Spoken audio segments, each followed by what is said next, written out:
Hi అండి, అందరికీ నమస్కారం. Welcome to Vemulapalli's kitchen.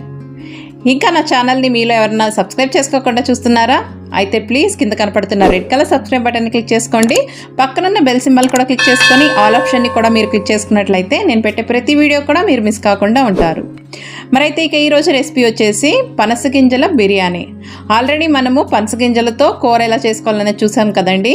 మరైతే ఇప్పుడు బిర్యానీ ఎలా చేసుకోవాలని చూపించబోతున్నాను. ఇది చాలా చాలా బాగుంటుంది. ఒక్కసారైనా తప్పకుండా ట్రై చేయండి. మరి ఇది ఎలా చేసుకోవాలనేది ఈ వీడియోలో చూసేయండి. నచ్చితే తప్పకుండా లైక్ చేయండి. అలానే మీ ఫ్రెండ్స్తో రిలేటివ్స్తో కూడా షేర్ చేయండి. ముందుగా స్టవ్ వెలిగించుకొని స్టవ్ మీద ఒక కడాయి పెట్టుకొని అందులోకి చిన్న కప్పుతో పావు కప్పు అంటే 4 టేబుల్ స్పూన్స్ వరకు నూనె వేసుకుంటున్నాను. అలానే 2 టేబుల్ స్పూన్స్ నెయ్యి కూడా వేసుకొని వేడి చేసుకుంటున్నాను. నూనె వేడెక్కాక ఇప్పుడు ఇందులోకి నేను 6 లవంగాలు, 3 యాలక్కలు, 1 నల్ల యాలక్క, 1 ఇంచు దాల్చిన చెక్క ముక్కలు, 1 స్టార్ అనాస పువ్వు, 1 టీ స్పూన్ షాజీరా, 1 మరాఠీ మొగ్గ, అలానే 2 బిర్యానీ ఆకులు ఇవన్నీ తీసుకొని ఈ నూనెలో వేసుకొని చక్కగా 1 నిమిషం వేపుకోవాలి.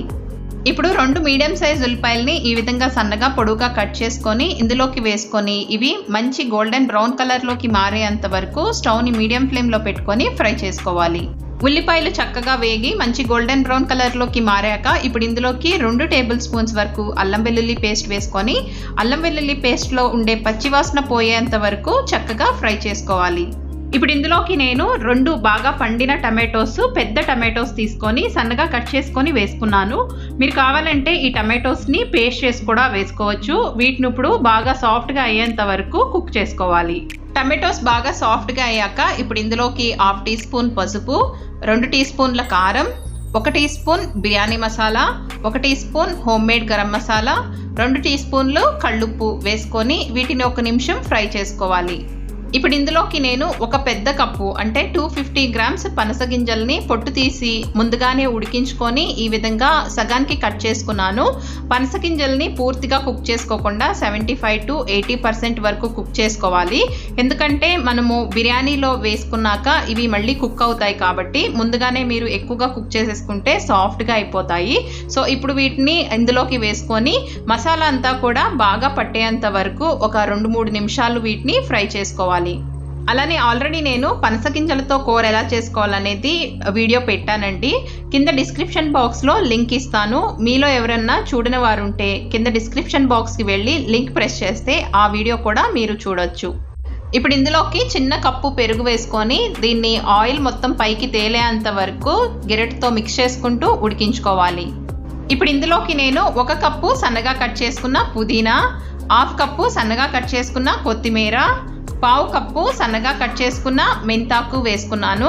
మెంతాకుకి బదులుగా 1 టేబుల్ స్పూన్ కసూరి మేతి అయినా వేసుకోవచ్చు. అలానే ఇప్పుడు ఇందులోకి నేను 5 పచ్చిమిర్చీల్ని ఈ విధంగా సన్నగా పొడవుగా కట్ చేసుకొని వేసుకొని వీటినన్నిటిని ఒకసారి మిక్స్ చేసుకొని 1 నిమిషం వీటిని ఉడికించుకోవాలి. ఇప్పుడు ఇక్కడ నేను ముందుగానే శుభ్రంగా 2-3 సార్లు వాష్ చేసుకొని 1 అరగంట సేపు నానబెట్టుకున్న బాస్మతి రైస్ 2 గ్లాసులు తీసుకొని ఇందులోకి వేసుకుంటున్నాను. ఈ రైస్ని నిదానంగా రైస్ విరిగిపోకుండా అడుగు నుంచి గెరెట్తో మిక్స్ చేసుకోవాలి. ఇలా 1 లేదా 2 నిమిషాలు మసాలా అంతా రైస్కి బాగా పట్టేంత వరకు చక్కగా మిక్స్ చేసుకోవాలి. ఇక్కడ నేను ఈ గ్లాస్తో 2 గ్లాసుల రైస్ తీసుకున్నాను. అదే గ్లాస్తో నేను ఇక్కడ 3 గ్లాసుల నీళ్లు పోసుకుంటున్నాను. అంటే 1కి 1.5 నీళ్ళని యాడ్ చేసుకుంటున్నాను. స్టవ్ని ఐ ఫ్లేమ్లో పెట్టుకొని గెరెట్తో నిదానంగా మిక్స్ చేసుకుంటూ ఉడికించుకోవాలి. ఈ స్టేజ్లోనే మీరు ఉప్పు కారం సరిపోయిందో లేదో మీ రుచికి తగినట్లుగా అడ్జస్ట్ చేసుకొని వేసుకోండి. అలానే ఇప్పుడు ఇందులోకి 1 నిమ్మరసాన్ని కూడా పిండుకొని స్టవ్ని ఐ ఫ్లేమ్లో పెట్టుకొని గెరెట్తో నిదానంగా మిక్స్ చేసుకుంటూ ఈ నీళ్ళని ఒక 60 to 70% ఎగిరిపోయేంత వరకు ఉడికించుకోవాలి.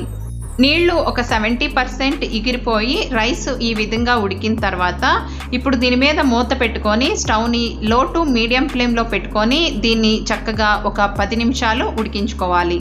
10 నిమిషాల తర్వాత స్టవ్ ఆఫ్ చేసుకొని వెంటనే దీని మీద మూత తీయకుండా ఒక 10-15 నిమిషాల తర్వాత మూత తీస్తే మనకి రైస్ అనేది పర్ఫెక్ట్గా కుక్ అయ్యి ఈ విధంగా పొడి పొడిలాడుతూ వస్తుంది. సో చాలా ఎమ్మీగా ఉండే పనస గింజల బిర్యానీ అయితే రెడీ అయిపోయింది. దీన్ని ఒకసారి బాగా మిక్స్ చేసుకొని మీకు నచ్చిన రైతాతో దీన్ని సర్వ్ చేసుకుంటే చాలా టేస్టీగా ఉంటుంది.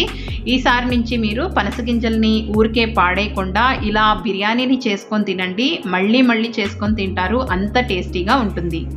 ఈ రెసిపీ కనుక మీకు నచ్చినట్లయితే తప్పకుండా మర్చిపోకుండా లైక్ చేయండి. మరొక మంచి రెసిపీతో మీ ముందుకు వచ్చేస్తుంది వేములపల్లీస్ కిచెన్. అంతవరకు ధన్యవాదాలు.